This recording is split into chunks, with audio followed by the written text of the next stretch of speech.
Wafa Assurance vous présente Automoto.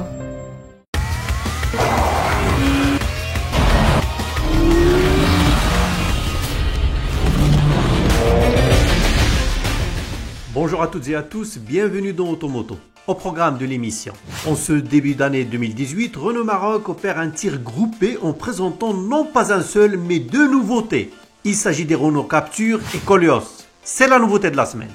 Dans les news, la deuxième manche du championnat du monde Formule I, qui s'est jouée le week-end dernier sur le circuit Moulay El Hassan de Marrakech, a tenu toutes ses promesses. C'était aussi l'occasion de découvrir le DS7 Crossback qui a fait son premier numéro de charme dans le royaume.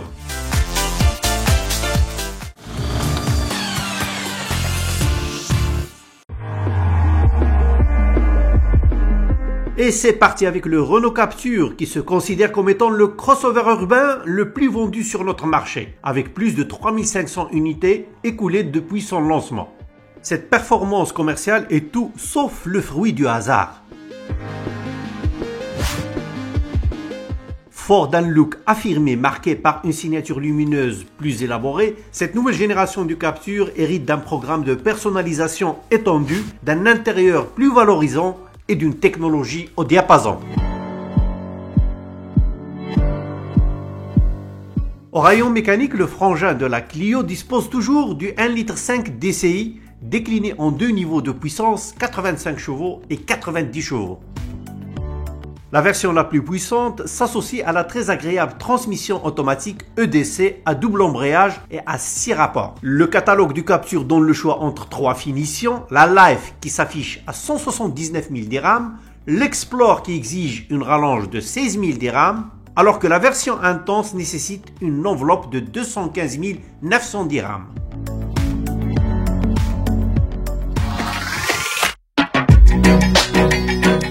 Si vous cherchez un véhicule encore plus polyvalent, vous opterez bien sûr pour le Koleos, dont la deuxième génération que vous voyez sur ces images fait table rase du passé, aussi bien sur le plan esthétique que technique.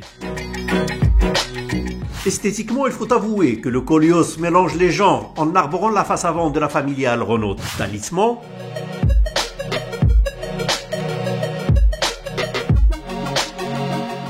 tandis que la silhouette s'inspire de celle du Renault Kadjar. Faut-il le souligner, il emprunte la plateforme, la motorisation, la boîte de vitesse à variation continue et surtout la transmission intégrale.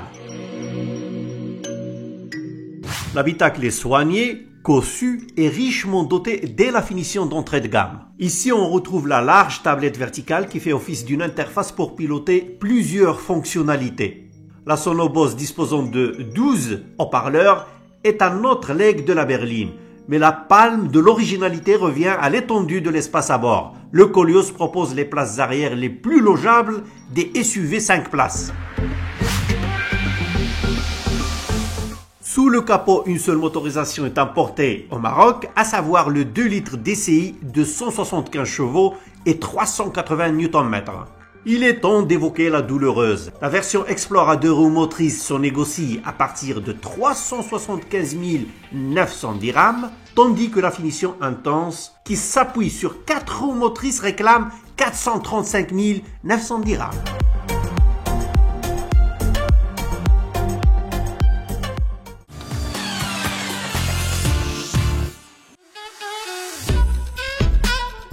La deuxième manche du championnat du monde de la Formule I, qui s'est jouée le week-end dernier sur le circuit Moulay El Hassan de Marrakech, a tenu toutes ses promesses. Les organisateurs ont mis les petits plats dans les grands, ils ont installé des écrans géants et érigé des tribunes au niveau des spots les plus spectaculaires du circuit, notamment devant la chicane la plus technique du tracé. Pour divertir le public, le e-village comporte maintes animations, piste de kart électrique, simulateur de conduite, démonstration de motos et de vélos électriques.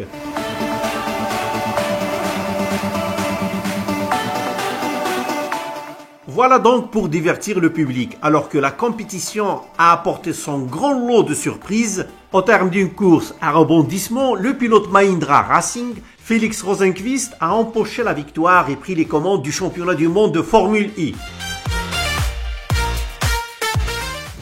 Après une lutte sans merci, le Suédois a fini par dépasser le Suisse Sébastien Buemi de Renault Edam, qui a été sacré champion de la discipline en 2016. Leur homologue britannique Sam Bird de l'écurie DS Racing, vainqueur de la course inaugurale de la saison à Hong Kong, a occupé la 3e place du podium.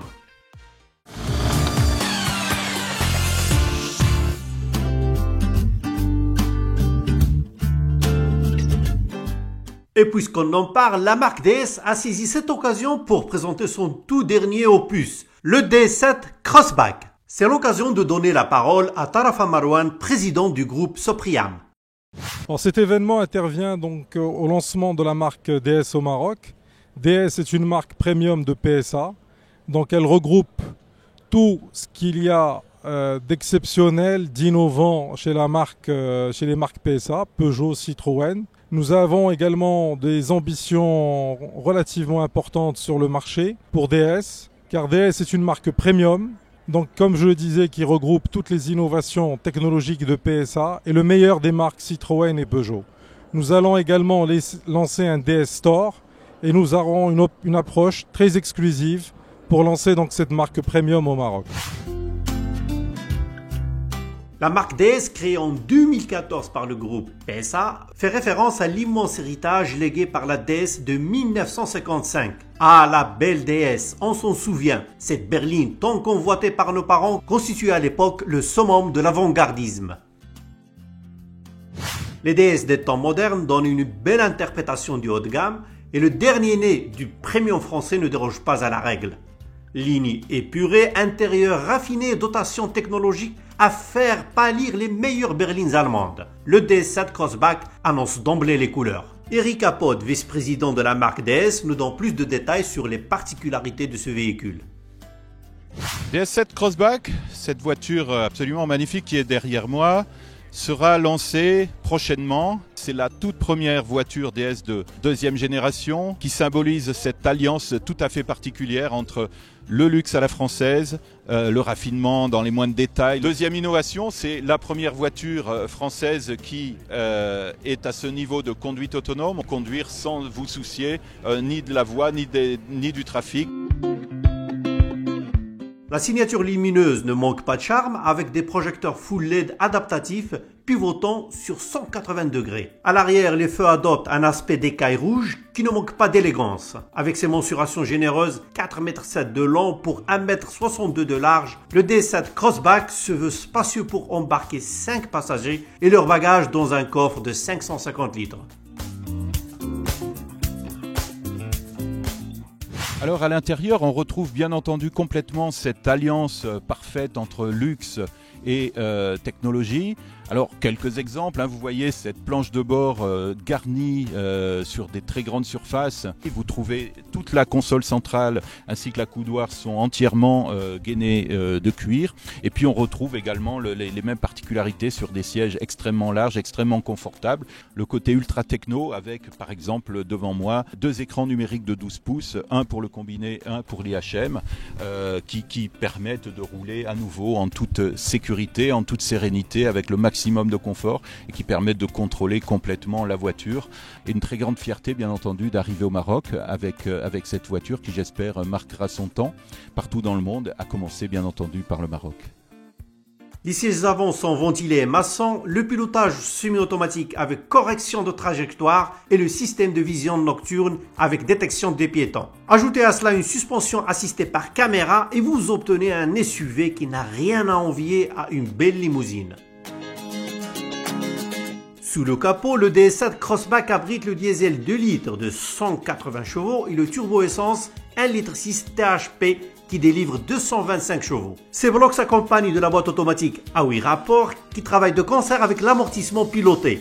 Pour le marché marocain, les prix et les finitions du DS7 Crossback seront, selon toute vraisemblance, révélés en avril prochain à l'occasion du salon Auto Expo. Automoto touche à sa fin, on se donne rendez-vous la semaine prochaine.